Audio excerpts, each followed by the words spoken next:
Well, that'll keep it steady. Good morning, everybody. I've had a lot of questions on eBay uh, about how to work with some of the 3D printed parts and everything.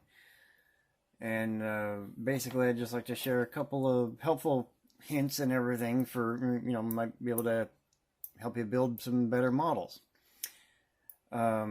When working with a 3D printed resin, yeah, it is a little bit more brittle than like styrene and stuff like that. But just as an example, you can pick up a little pair of these cuticle scissors at like the dollar store or Walmart. A lot of other places like that carry them, and they come in really handy because I mean they got a really fine point. You can get into really tight areas and everything, and these things are actually surprisingly very strong. I've been using these a couple of years, and I haven't broken a pair yet.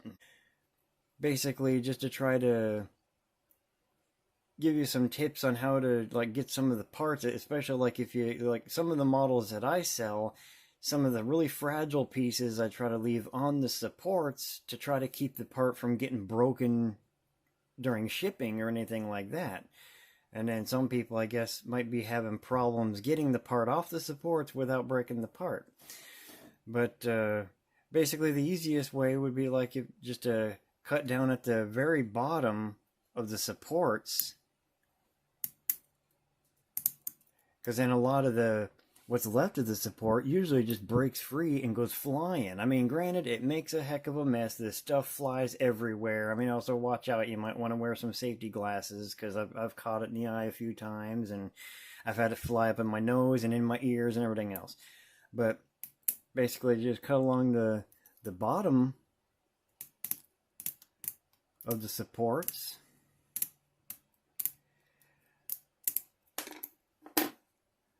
And then just kind of bump the rest of it with your finger, and it just kind of falls right off.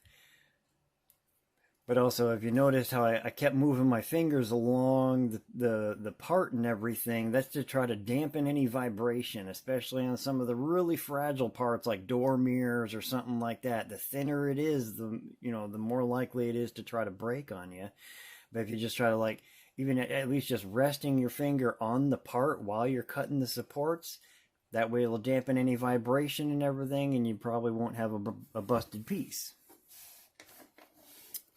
So, there's one. Oh, and these are usually, like, I think I picked these up at the dollar store. They were like $1.97 or something, so these are actually pretty cheap.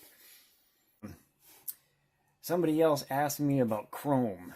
The only thing I would tell you, I mean, some people like the Alclad chrome, which, yeah, granted, that is good stuff. I've used that a lot of years, but I think lately, to me, the best thing out there is Molotow chrome. I mean, granted, for a 30 milliliter tube like this, it's like $35. I mean, it's pretty expensive, but you can put it on with a brush, you can put it on with an airbrush. I mean, sometimes it gets a little tricky to work with sometimes, but a lot of times, once you learn its quirks and everything, and you get comfortable using it, you can come out with some very good results. I mean, this is a piece I 3D printed for my real car, and it's just an antenna topper and everything, and I was like, man, I'd like to just like throw some Molotow on that and see how nice I can get that thing to look. And it actually came out really pretty. I mean, it almost looks like it's an actual metal piece, but it's actually 3D printed plastic. As far as doing windows for any model, almost all the models I sell will have templates, and granted, some of the windows got a lot of curvature, some of them don't, but I mean, this is just to kind of help you out a little bit. I usually use a clear plastic called Duralar. You can get it at Hobby Lobby. Probably other like art stores and stuff. They might have something similar, or like plastic used for like overlays or something like that.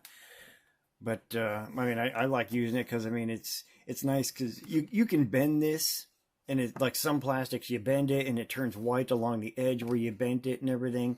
But this actually doesn't do that. And this, you could even heat it up a little bit to give you a bend, and it really won't show any of that either.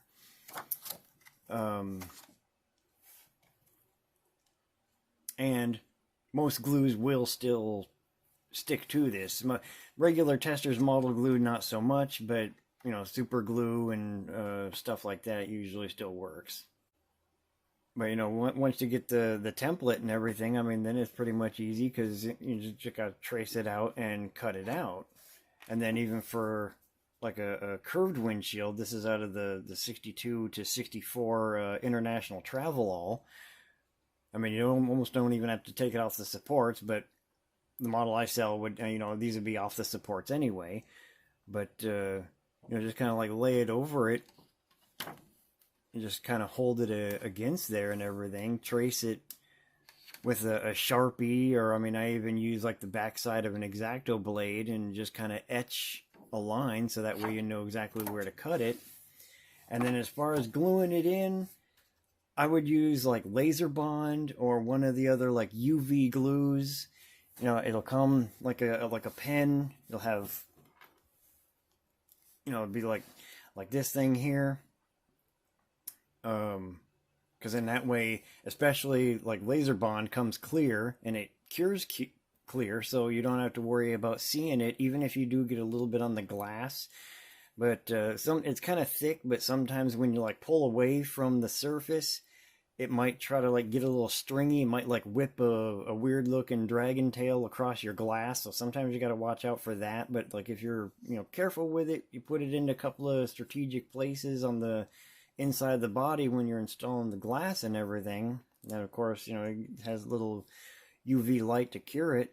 And then, you know, it actually makes installing, like doing your own glass and installing your own glass in a model car a lot easier. And then plus, this works out really good when you're doing engine detail and stuff like that, because, you know, one, it's clear, so any little bit that's there, you ain't really going to notice it. And then, plus with a fine point that the applicator has, I mean, you can really get that thing down into some tight little areas and everything if you're doing plug wires or fuel lines, stuff like that. So that also comes in very handy. And also, of course, you know, of course, I haven't seen Laser Bond in a while, but there are still other UV glues out there that can be found on eBay and stuff like that. But I hope that helped out. Good luck with on any of your projects. And if you have any questions, maybe I can help you out with any other question you might have. Thank you very much.